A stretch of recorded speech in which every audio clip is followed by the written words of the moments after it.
महाराष्ट्र और झारखंड के चुनाव में इस वक्त कांग्रेस अध्यक्ष खड़गे और सीएम योगी के बीच जबरदस्त फाइट चल रही। कांग्रेस अध्यक्ष मल्लिकार्जुन खड़गे ने सत्ता में रहते हुए सीएम योगी के भगवा वस्त्र धारण करने पर सवाल उठाए थे। उनकी भाषा को आतंकी की भाषा जैसा बताया था। आज जवाब देने की बारी मुख्यमंत्री योगी की थी, लेकिन सीएम योगी ने भाषा की मर्यादा में रहकर ही कांग्रेस अध्यक्ष को जवाब दिया।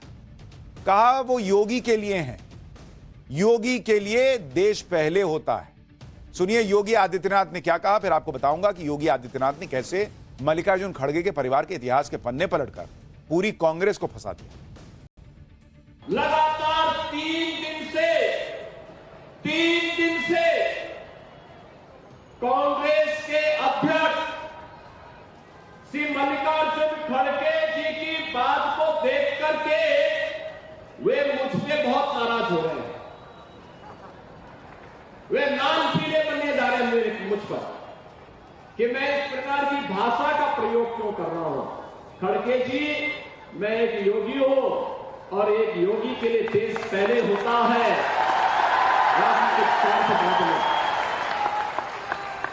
यही अंतर है एक योगी में और आप में कि मेरे लिए देश पहले है, क्योंकि मेरे नेता मोदी जी ने हमें यही बताया है कि पहले हर काम देश के नाम। लेकिन आपके लिए कांग्रेस की तुष्टीकरण की नीति पहले है और यही कारण है कि आप सच्चाई न बोल पा रहे हैं न समझ पा रहे हैं। सीएम योगी जिस सच्चाई की बात कर रहे हैं वो कांग्रेस अध्यक्ष के परिवार के इतिहास से जुड़ी है। महाराष्ट्र में रैली करते हुए सीएम योगी ने इसी का जिक्र किया।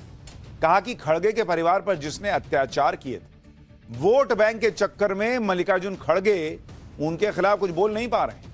सीएम योगी ने मल्लिकार्जुन खड़गे के परिवार के इतिहास पर क्या कहा वो सुनिए, फिर आपको खड़गे के परिवार से जुड़ी कहानी बताऊंगा कि क्या हुआ था उनके साथ। आपको गुस्सा करना है तो निजाम पर करिए, हैदराबाद के निजाम को। जिस हैदराबाद के निजाम के रजाकारों ने आपके गांव को जलाया था, हिंदुओं की निर्मम हत्या की थी, आपकी पूज्य माता को, आपकी बहन को, आपके परिवार के सदस्यों को जलाया था। इस सच्चाई को देश और दुनिया के सामने रखिए कि जब भी पटेंगे तो इसी प्रकार से निर्ममता से कटेंगे। ये सच्चाई रखिए। आप वोट बैंक के लिए इस सच्चाई को देश के सामने रखने से कोताही कर रहे हैं, देश के साथ धोखा आप कर रहे हैं। सीएम योगी आदित्यनाथ ने मल्लिकार्जुन खड़गे के परिवार, उनके गांव की बात की और रजाकारों का जिक्र किया। यह पूरी कहानी क्या है यह भी आपको बताता हूं। यह पूरी कहानी खुद मल्लिकार्जुन खड़गे के बेटे प्रियांक खड़गे बता चुके हैं। दरअसल मल्लिकार्जुन खड़गे का जन्म आजादी से पहले 1942 में कर्नाटक के बीदर जिले के एक छोटे से गांव वरावट्टी में एक दलित परिवार में हुआ। उस वक्त हैदराबाद रियासत के तहत ही कर्नाटक और बाकी दूसरे राज्यों के कई हिस्से आते थे। आजादी के वक्त हैदराबाद रियासत के निजाम ने हैदराबाद के लोगों से या तो पाकिस्तान में शामिल होने या एक अलग मुस्लिम राज्य बनाने की बात कही थी। हैदराबाद रियासत के निजाम किसी भी हालत में भारत के साथ नहीं आना चाह रहे थे। हैदराबाद को भारतीय शासन के तहत लाने के लिए एक सैन्य अभियान ऑपरेशन पोलो चलाना पड़ा था। ऑपरेशन पोलो का विरोध करते हुए रजाकारों ने गांव पर हमले करना शुरू कर दिया और घरों को लूटकर आग लगा दी। रजाकार हैदराबाद के निजाम की निजी सेना थी जिन्होंने निजामों के खिलाफ आजादी के लिए लड़ रहे सैकड़ों लोगों को मौत के घाट उतार दिया था। जब हैदराबाद में रजाकारों ने मारकाट मचाई तो उस हिंसा की चपेट में मल्लिकार्जुन खड़गे का परिवार भी आया। साल 1948 में जब मल्लिकार्जुन खड़गे सिर्फ 6 साल के थे तो उनके घर पर रजाकारों ने हमला कर दिया था। रजाकारों ने उनकी मां और बहन को जिंदा जला दिया। मल्लिकार्जुन खड़गे के पिता अपने परिवार को बचा नहीं पाए, लेकिन किसी तरह से इस हिंसा में मल्लिकार्जुन खड़गे बच गए। कांग्रेस अध्यक्ष मल्लिकार्जुन खड़गे ने सीएम योगी पर जो बयान दिए वो बेहद पर्सनल कमेंट थे, इसलिए यह विवाद खत्म होने का नाम नहीं ले रहा। योगी भी याद दिला रहे हैं कि आप उन रजाकारों और उनके इतिहास पे तो कुछ नहीं बोलते और एक योगी के लिए कह रहे हैं कि आतंकी जैसी भाषा है। अगर यह सियासी हमला होता तो आई गई बात हो जाती, लेकिन कांग्रेस अध्यक्ष तो पर्सनल खुन्नस निकाल रहे हैं, ऐसा लग रहा है। उनके दिल में कड़वाहट थी जो सामने आ गई। मल्लिकार्जुन खड़गे ने योगी आदित्यनाथ के भगवा वस्त्र पर सवाल उठाए। कहा था कि सन्यासी कपड़े डालते हो, गेरुआ वस्त्र डालते हो तो पॉलिटिक्स से बाहर हो जाओ। इस पर पूरा संत समाज कांग्रेस से नाराज हो गया। अब जगत गुरु रामभद्राचार्य जी ने कांग्रेस अध्यक्ष पर बरसते हुए कहा कि कहां लिखा है जी कि भगवाधारी राजनीति में नहीं आ सकते। एक बार सुनिए रामभद्राचार्य जी। कहां लिखा है? राजनीति गुंडों को करनी चाहिए, राजनीति लुच्चों को करनी चाहिए, राजनीति लफंगों को करनी चाहिए। भगवाधारी को ही राजनीति करनी चाहिए। ये भगवा ध्वज, ये भगवा रंग भगवान का रंग है।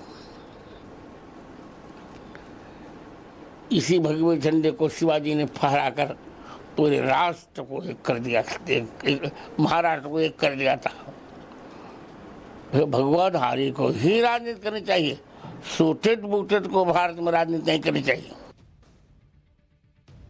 अब जिन लोगों को इस बात से दिक्कत है कि साधु संत राजनीति में क्यों आ जाते हैं, उन्हें यह नहीं भूलना चाहिए कि इस देश का संविधान जेल में बंद आरोपी को भी चुनाव लड़ने की इजाजत देता है, वो भी ऐसे ऐसे आरोपियों को जिनके ऊपर टेरर फंडिंग जैसे आरोप लगते हैं।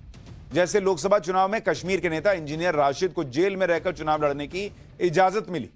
लेकिन जो कांग्रेस खुद को संविधान और लोकतंत्र का रक्षक मानती है, वो संविधान के तहत हुए चुनाव में जनता का वोट पाकर चुनकर आए किसी सांसद या विधायक को इस बात पर नकारने लगती है कि उसने भगवा वस्त्र पहना हुआ है।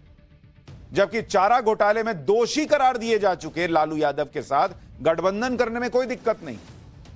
आरोपी नहीं है लालू जी, वो दोषी करार दिए गए। सनातन धर्म को डेंगू मलेरिया बताने वाली पार्टी से हाथ मिलाने में कांग्रेस को दिक्कत नहीं है। इसी पर आज बीजेपी ने भी मल्लिकार्जुन खड़गे की जमकर क्लास लगा दी। कहा कि खड़गे साहब को जिस भगवा से दिक्कत है वो रंग तो तिरंगे में भी है। सुनिए एक बार।